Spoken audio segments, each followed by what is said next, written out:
Malinaw kong pinresyohan ang isang mangkok ng sinangag sa 10,000 piso. Akala ng lahat, nababaliw na siguro ako sa pera.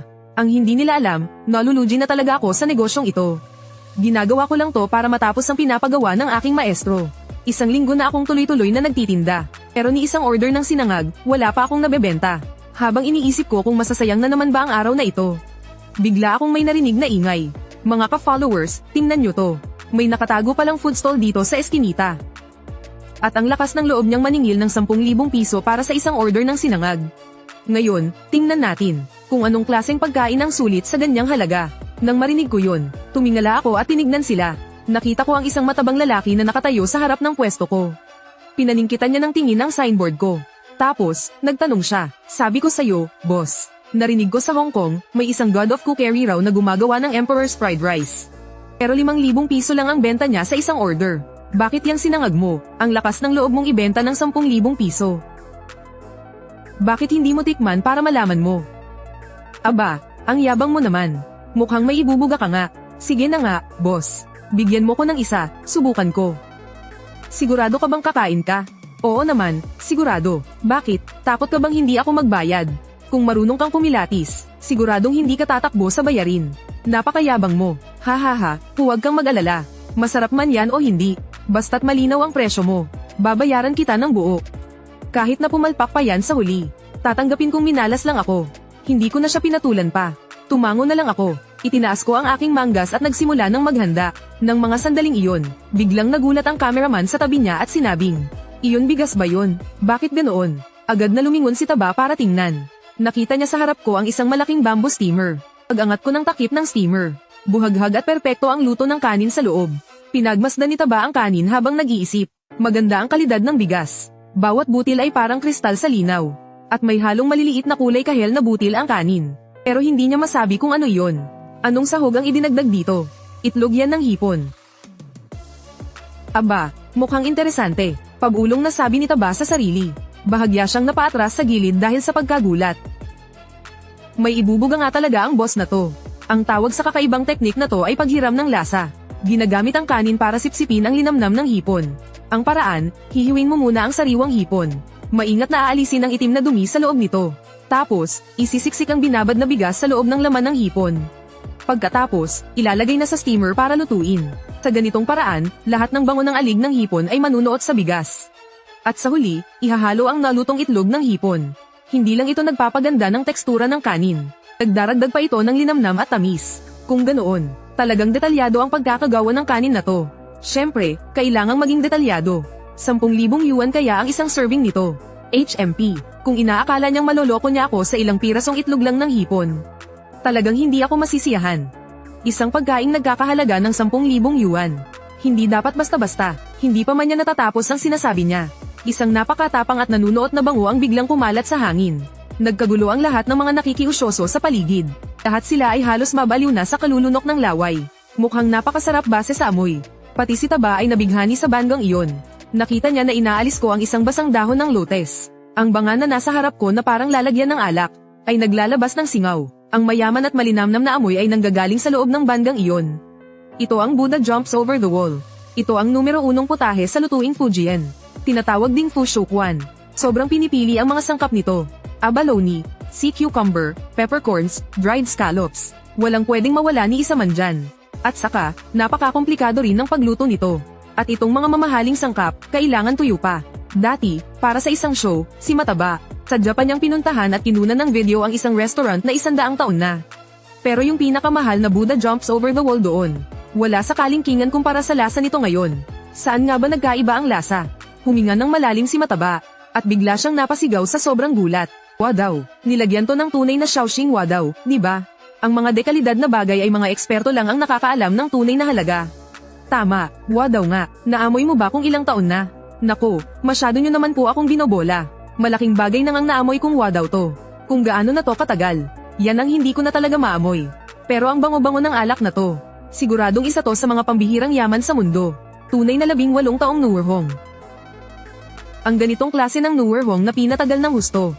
Ang kalahating kilo nito, mahigit 1,000 yuan na. Tingnan mo kung gaano karami ang nasa malaking bangan na to. Kahit na hinaluan pa yan ng tubig. Hindi lalabas ang ganitong lasa kung wala man lang 1 kilong alak. Yung gastos pa lang sa alak, 2,000 yuan na agad yan, kulang pa. Pero ang pagluluto, hindi lang yan puro tungkol sa sangkap. Kung hindi sanay ang nagluto, kahit puro mamahalin pa ang gamitin mo, hindi pa rin sisarap yan. Grabe, ang bango. Kaya naman pala ang mahal ng Buddha jumps over the wall. Mabilis akong kumuha ng sandok na kawayan. At direkta kong isinawsaw sa umuusok na banga. At nakakuha ko ng isang matabang abalone na kasinlaki ng mangkok. Nako, iba to. Ganito kalaking dekalidad na abalone. Sa palengke, aabot siguro to ng 10,000 yuan, no? Sa mga sandaling iyon, hindi tumigil sa pagdalaw ang mga kamay ko. Sunod-sunod ang ginawa ko. Mabilis akong nakahango ng isang tumpok ng mga primera klaseng sangkap. May sea cucumber na halos kasing lapad ng lata ng soft drinks. Mayroon ding litid na pinalambot hanggang sa maging malagkit at makunat. Inilatag ko sa sangkalan na para bang libre lang ang mga ito. Habang patuloy ko itong ginagalaw, lalong tumindi ang sariwa at mabangong amoy nito. Binalot nito ang buong eskinita. Sunod-sunod ang paglunok ng laway ng mga tao sa paligid. Isang di kapanipaniwalang ideya ang pumasok sa isip ng lahat. Kung gagamitin ng ganito karaming primera klaseng sangkap para lang sa isang sinangag. Mukhang hindi na talaga mahal kung ibebenta ito ng 10,000. Pagkatapos kong kunin ang mga sangkap, sinimulan ko na ang metikulosong paghahanda. Makikita ninyong kumuha ako ng kutsilyo.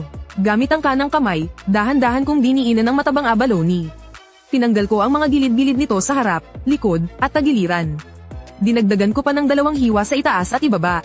Itinira ko lang ang pinakamalambot na laman sa gitna. Ang mga natirang hiwa naman ay diretso kong ibinalik sa banga. Pagkatapos, kinuha ko ang naiwang pinakagitnang laman. At hiniwa ito sa mananipis na piraso na may 3 mm ang kapal. Kasunod nito, mabilis ko itong hiniwa ng paaba at ginawang maliliit na cube. Ganyang kaprimera klaseng abalone, basta mo nalang hiniwang maliliit. Paano ka gagawa ng sinangag kung hindi hihiwin ng maliliit? Ang ganito kasarap na abalone, sapat ng papakin para masiyahan ka. Kung gagamitin sa sinangag, isa itong malaking pag-aaksaya. Hindi ko siya pinansin at nagpatuloy lang sa paghiwa ng sea cucumber at litid. Grabe ang galing niyang maghiwa, kahit na nanghihinayang pa rin yung mataba sa malaking abalone. Bumilib pa rin siya nang makita ang pambihirang galing nito sa paghiwa. Ang bilis ng hiwa, pero hindi ang bilis ang mahalaga. Ang mahalaga ay pantay-pantay ang hiwa.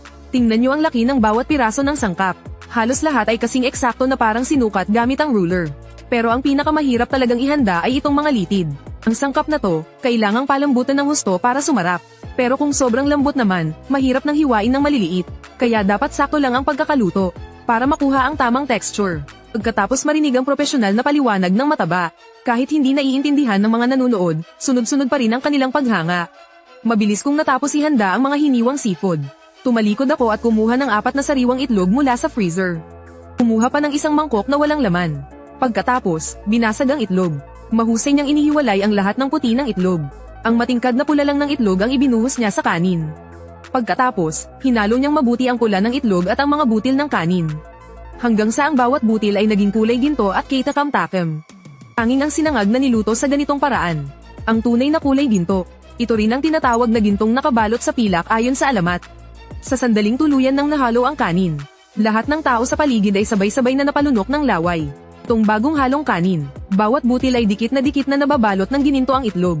Pagkatapos, kinuha ko ang gininto ang kanin at iba't ibang mamahaling sangkap at idinaan sa isang komplikadong paggisa. Pagkatapos noon, maingat na itinaob ang sinangag sa gintong mangkok na may tatak na walang hanggang buhay.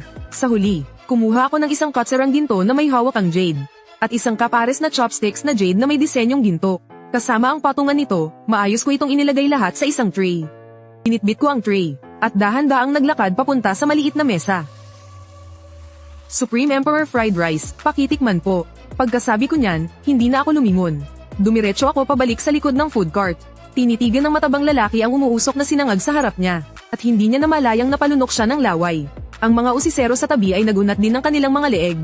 Gusto nilang makita kung gaano ka-espesyal ang pagkain ito na sobrang mahal.